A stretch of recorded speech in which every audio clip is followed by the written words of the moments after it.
ये एक जानवर के भूत की कहानी है जिसे मैरीलैंड के कैब्रे नामी शख्स ने देखा। कैब्रे का कहना है कि इसके ख्याल में जानवर भी इंसान की तरह होते हैं, इसलिए वो भी भूत हो सकते हैं।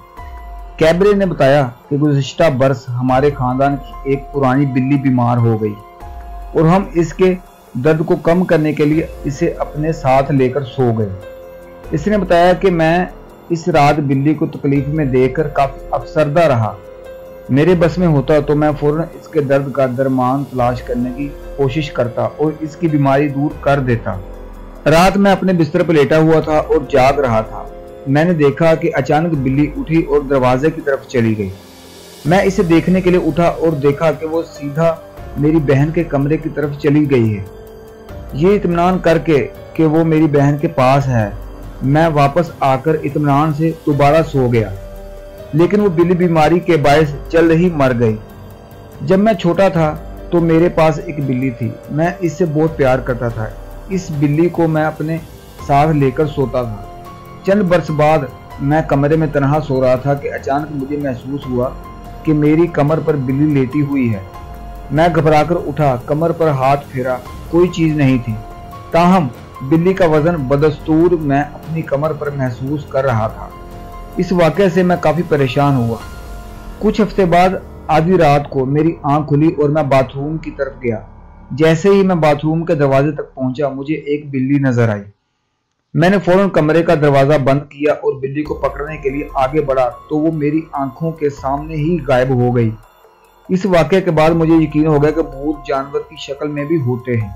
दूसरी कहानी न्यूयॉर्क के जेम्स की है। इसी की जुबानी सुनिए। कई बरस कबल मैं अपनी अहलिया के हमरा एक अच्छा घर तलाश करने के लिए निकला।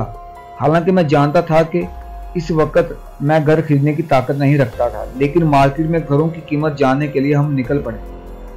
हम एक खूबसूरत 2 मंजिला घर देखने के लिए रुके। ये घर अभी ज़ेरे तमील था। ये घर अभी ज़ेरे तकमील था। इसका अभी तकरीबन 75% काम मुकम्मल हो चुका था। हमें घर बहुत पसंद आया। हमने स्टेट एजेंट को फोन किया और कहा कि क्या हम घर को अंदर से देख सकते हैं। इसने जवाब दिया, इसे अपना ही घर समझे, तसल्ली से देखें, घर में कोई दरवाजे नहीं थे। हमने बालाई मंजिल पर जाने का फैसला किया और जैसे ही मैं सीढ़ियां चढ़ने लगा, मुझे खौफ महसूस होना शुरू हो गया। खैर, मैंने इसे नजरअंदाज किया और नीचे बैठकर घर को चारों तरफ से देखना शुरू कर दिया।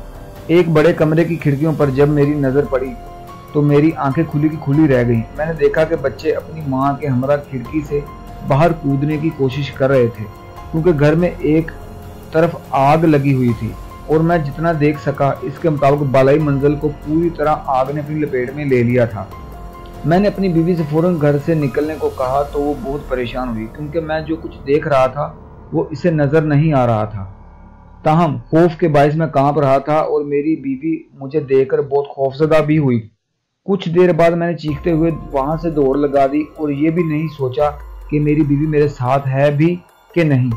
चंद रोज बाद मैंने फाइल्स डिपार्टमेंट में काम करने वाले अपने कजिन से राब्ता किया और इससे कहा कि वो इस इलाके या इस शहर में मौजूद घरों में लगने वाली आग का रिकॉर्ड चेक करे। इसने मुझसे पूछा कि क्या बात है।